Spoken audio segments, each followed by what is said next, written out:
Irán se alía con el chavismo radical. Su embajador entra a territorio de colectivos en Caracas. Mensaje directo a Donald Trump.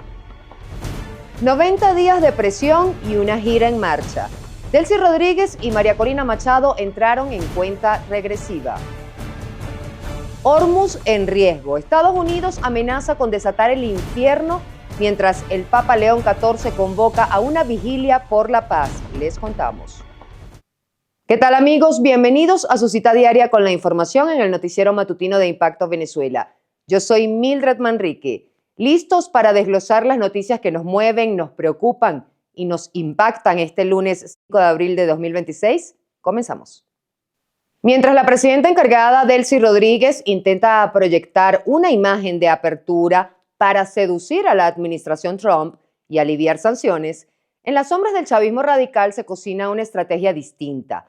La reciente y simbólica presencia del embajador de Irán en el 23 de enero, el corazón de los colectivos armados, no es un error de protocolo, es una señal de que Venezuela podría estar consolidándose como el portaaviones terrestre de los enemigos de Estados Unidos en el hemisferio occidental. Quique Frías con los detalles. En el laberinto de bloques del 23 de enero, cuna de los colectivos, brazo armado y de control social del régimen, el embajador iraní Ali Cheheni no solo caminó por las calles, sino que validó su estructura. En un momento donde Venezuela finge una transición democrática tutelada por Estados Unidos, Teherán marca territorio. Desde una emisora local, el discurso de Cheheni no fue diplomático, fue una arenga cargada de antisemitismo, desinformación y llamados directos a la resistencia armada, alineando con la retórica de guerra que hoy incendia el Medio Oriente. El excelentísimo embajador de Irán en Venezuela. Quisiera que escucharan un micro. Dios se lleve de este mundo hacia el a Netanyahu y a Trump. Que los genocidas sean por la especie humana. Con 2 nos ahorramos todos los muertos que hoy está llevando a cabo los enemigos de la humanidad, el imperio norteamericano. ¿Es esto un desafío abierto a la seguridad nacional de Estados Unidos? La foto de un diplomático de alto nivel junto a civiles armados rompe toda norma internacional. Expertos sugieren que esta alianza busca crear una guerrilla urbana transnacional que podría activarse si los planes de transición en Venezuela no favorecen a los intereses del eje autoritario. Con esa visita del embajador al 23 de enero, pone en evidencia la existencia de una división pues clara en el chavismo, ¿no? Que quiere seguir la lucha dura, que quiere mantenerse en el poder de la forma que estuvieron durante los últimos 26 años por la fuerza y que no renuncia pues al uso del terror, del miedo como mecanismo para mantenerse en el poder. Me da la impresión de que por los lados de Diosdado Cabello anda, ¿no?, una resistencia a un cambio. Evidentemente parece que no se han enterado de lo que pasó el 3 de enero. Pero Irán no juega solo en este tablero. Mientras Teherán toma el terreno físico, Rusia domina el espectro digital. Investigaciones recientes vincularían a Venezuela como el centro de operaciones de una maquinaria de falsedades masivas. Desde Caracas se habrían coordinado las granjas de Vox y reportes falsos que intentaron desestabilizar al gobierno de Javier Milei en Argentina. Es la guerra híbrida en su máxima expresión, propaganda rusa ejecutada desde servidores venezolanos. Estados Unidos le pidió que sacara a la gente de Irán, China y Cuba de Venezuela, ¿no? Lo han hecho con Cuba, pero con Irán y China se han hecho la vista gorda, ¿no? Hay una parte del chavismo que está desafiando las líneas que sigue Delcy Rodríguez y Jorge Rodríguez de parte de los Estados Unidos.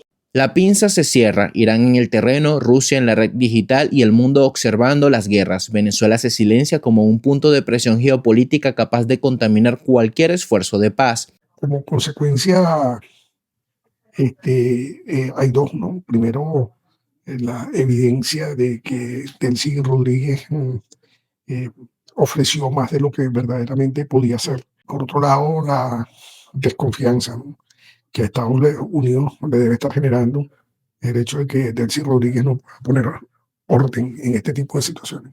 El riesgo es latente, que el Caribe se convierta en la frontera más peligrosa de la Guerra Fría del siglo XXI. Reportó para usted Quique Frías, Impacto Venezuela. Tu voz también es noticia. Abrimos el debate con la pregunta del día de Impacto Venezuela.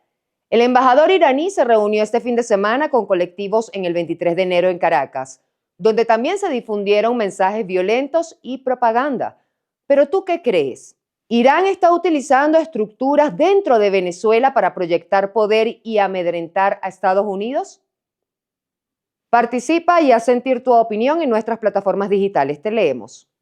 A 90 días de la captura de Nicolás Maduro, Delcy Rodríguez transita de sancionada a eslabón fundamental de tutelaje de Estados Unidos, que tiene el dominio político, económico y militar.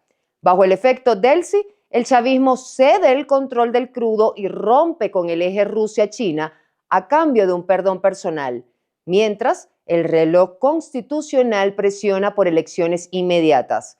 Juliana Palmar nos cuenta más. De la lista de sancionados a la oficina de negociaciones. El ascenso de Delcy Rodríguez como presidenta encargada de Venezuela no es un ejercicio de soberanía, sino el resultado del efecto Delcy, el oportunismo estratégico de supervivencia donde el chavismo entrega el control de los recursos a cambio de garantías personales. Al recibir el perdón de Washington, Rodríguez se convierte en el rostro de una transición tutelada, demostrando que, para la administración Trump, la seguridad nacional y el control de los activos pesan más que la coherencia ideológica cuando se trata de asegurar el flujo energético. Bueno, el gobierno venezolano se ha vuelto un aliado con el que la negociación para los Estados Unidos es muy fácil, porque todas las peticiones dentro de unos parámetros sensatos que le hagan los Estados Unidos, Venezuela las va a conceder. Primero, por su permanencia en el poder, y segundo, porque aquí, a pesar de que esto fue un golpe casi inmortal para el proyecto político que tienen más de 2 décadas construyendo, tienen la oportunidad de empezar un nuevo proyecto político, como ha quedado claro con las acciones del gobierno encargado de Delcy Rodríguez. La soberanía venezolana hoy se gestiona desde el Departamento del Tesoro. Con 12 licencias de la OFAC que funcionan como un respirador artificial, Estados Unidos ha logrado lo que años de retórica no pudieron: expulsar la influencia de Rusia, China e Irán del tablero petrolero. Bajo el GREAT Energy Deal, Venezuela opera bajo una junta de control fiscal externa donde cada dólar es auditado por el norte, transformado al Estado venezolano en un fideicomiso bajo administración estadounidense. Aquí la realidad es que con las figuras originarias del oficialismo, como lo pueden ser los ministros que se mantienen en cargos actualmente, figuras históricas que tenemos tantos años viendo en la palestra pública, ellos también reconocen la necesidad de permanencia, ya que la alternativa probablemente no estuviese fuera de Venezuela, sino que necesariamente tienen que hacer vida en el país, y es una vida que prácticamente han condicionado al ámbito político. Entonces, quien no quiera alinearse a este nuevo proyecto político, se las va a ver muy difícil construir una vida, sea en el país o fuera de él. Pero el tiempo no es un aliado para Miraflores.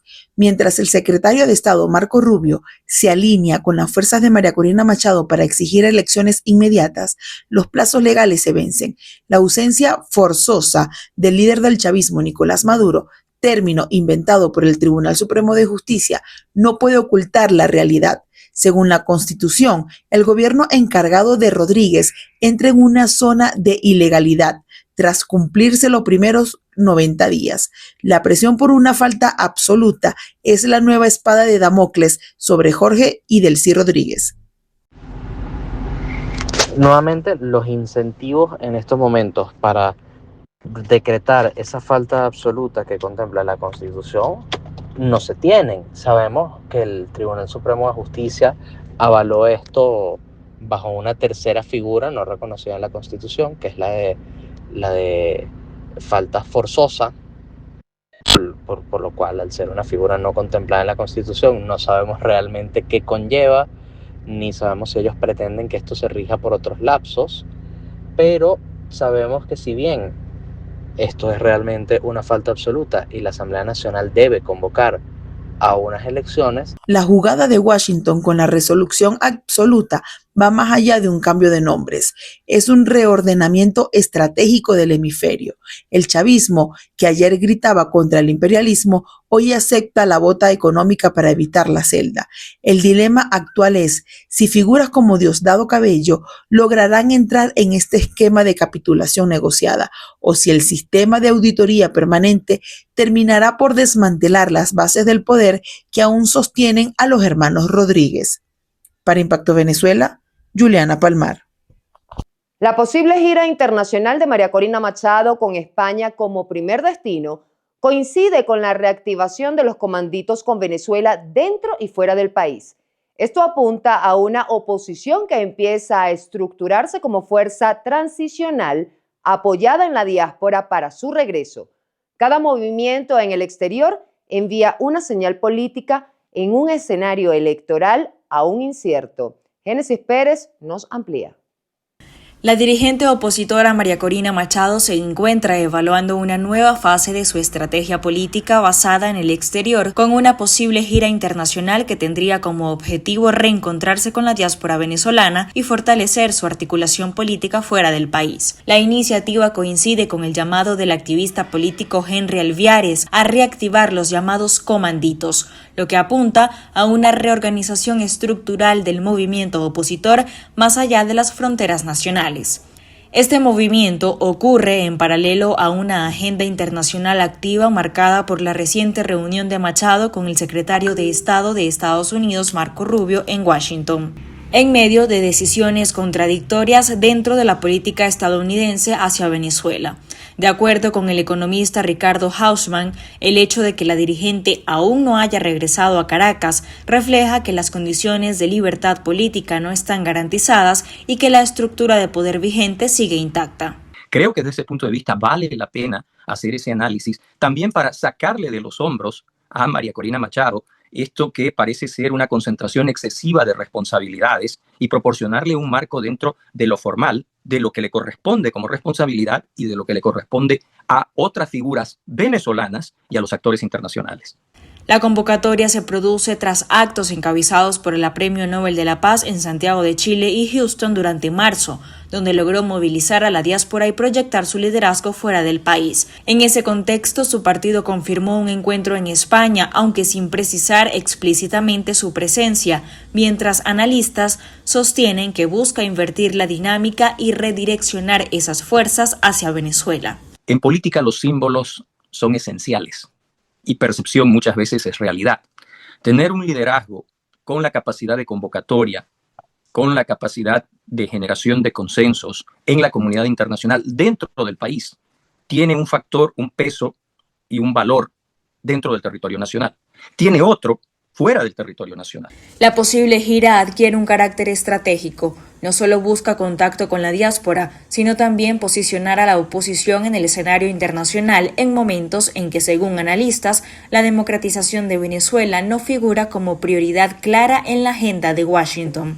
Así, la proyección exterior de Machado se configura como una respuesta política ante un escenario interno limitado y una disputa de poder que comienza a trasladarse fuera del territorio venezolano.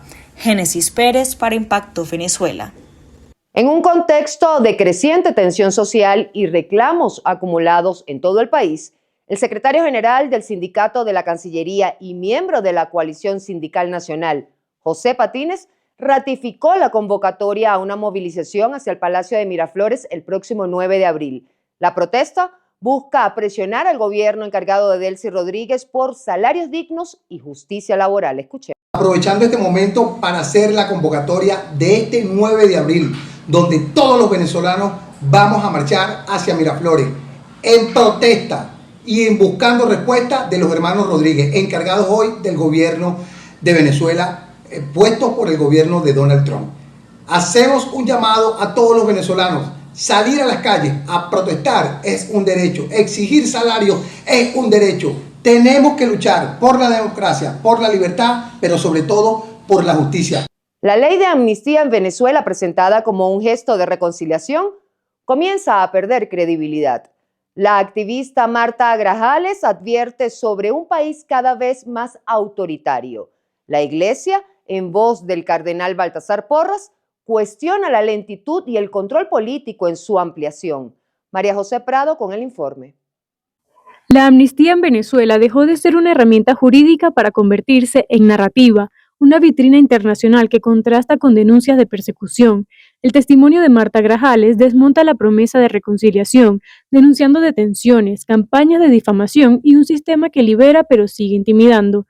Asimismo, la Iglesia entra en escena y eleva el tono. Ya no se trata solo de leyes, sino de justicia. Lógicamente, quienes están al frente de esa comisión son precisamente que cometieron, digamos, por lo que ampararon o lo que fueron cómplices de una situación como la que había, porque convierte quien tiene el poder de las armas, el poder de las leyes, lo convierte también en el juez.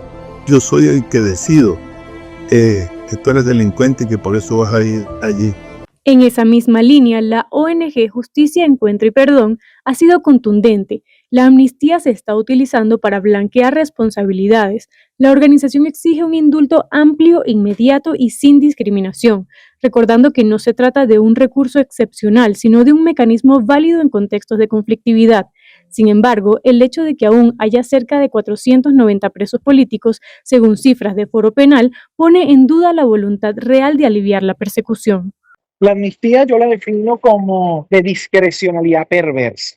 ¿Por qué? Porque a pesar de que le han dado amnistía a algunos dirigentes políticos, a la gran mayoría no nos han dado amnistía. Mi ejemplo es claro, me acusaron de magnicidio, me llevaron a estar detenido casi 2 años en el helicoide, salgo con medidas cautelares, solicito mi amnistía y ya va casi un mes en que yo solicito la amnistía y está engavetada. Es decir, ¿cuáles son los patrones para tú aprobar o no la amnistía? Realmente quienes están evaluando nuestros casos son nuestros verdugos. Ese es el principal gran problema. Los casos emblemáticos siguen pesando. La desaparición forzada del activista Alcedo Mora, denunciada por Provea a 11 años de ocurrida, o las detenciones masivas tras el conflicto postelectoral, refuerzan la idea de un patrón que no se ha roto. La amnistía en ese contexto luce más como un parche que como una solución. Se añade a esta situación la quema de Judas, una tradición usada por años como forma de protesta y crítica ciudadana. También ha sido alcanzada por la criminalización. El caso del periodista y activista Carlos Julio Rojas lo evidencia. Tras organizar esta manifestación en Caracas, fue detenido en 2024, acusado de terrorismo y magnicidio, y hoy su solicitud de amnistía sigue sin respuesta. Entonces, además de que la amnistía tenía un problema, un vicio de origen, porque aplicaba una selectividad y no aplicaba una amnistía para todos los procesos de carácter político, donde fueron en su gran mayoría montajes, lo que vemos el día de hoy es que se ha dado esa discrecionalidad perversa que yo te estoy denunciando, donde siguen existiendo casi 600 presos políticos, los que hemos salido no tenemos libertad plena, estamos con una espada de Damocles hoy, y yo te pongo este ejemplo, yo debería estar ejerciendo mi libertad de expresión quemando a Judas, como lo hemos hecho todos los años, pero eso fue una de las razones que argumentaban ellos.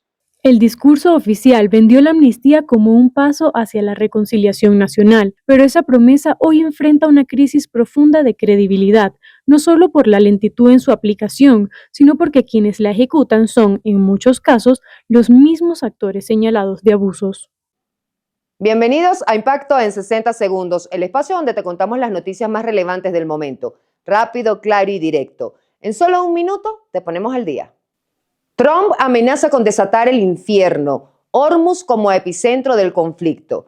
El presidente de Estados Unidos, Donald Trump, volvió a amenazar con atacar infraestructuras iraníes si Teherán no reabre el estrecho de Hormuz, bloqueado en el contexto de la guerra en Oriente Medio.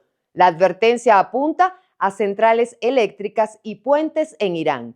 El mandatario extendió el ultimátum hasta el martes 7 de abril a las 20 horas de Washington, advirtiendo que si no se abre el paso, se desatará el infierno. El estrecho de Hormuz, por donde transita el 20% del petróleo mundial, ha sido convertido en uno de los epicentros más desestabilizadores de la guerra iniciada el 28 de febrero, tras los bombardeos de Estados Unidos e Israel contra Irán.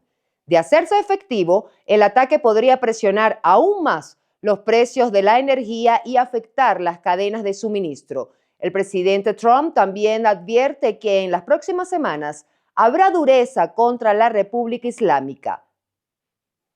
El Papa convoca vigilia de oración y exhorta a la esperanza frente a la guerra y el lucro. León XIV anunció una vigilia de oración por la paz el próximo sábado 11 de abril en la Basílica de San Pedro. El pontífice llamó a no ser indiferentes ante el mal, el odio y la guerra, y a hacer oír el grito de paz que brota del corazón. En su homilia del Domingo de Resurrección, el Papa llamó a la esperanza frente a la violencia que mata y destruye y la idolatría del lucro que saquea los recursos de la tierra.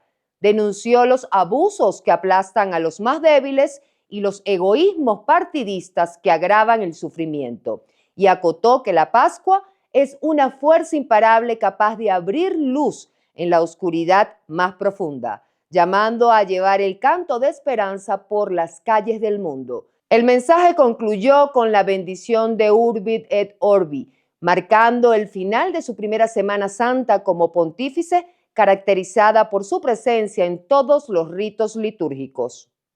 Así cerramos esta emisión matutina. Gracias por elegirnos para estar informados. Para más, visiten impactovenezuela.com y síganos en @ImpactoVE en redes sociales. Suscríbanse y activen las notificaciones, pero también compartan nuestro contenido de YouTube. Feliz día para todos, nos vemos mañana.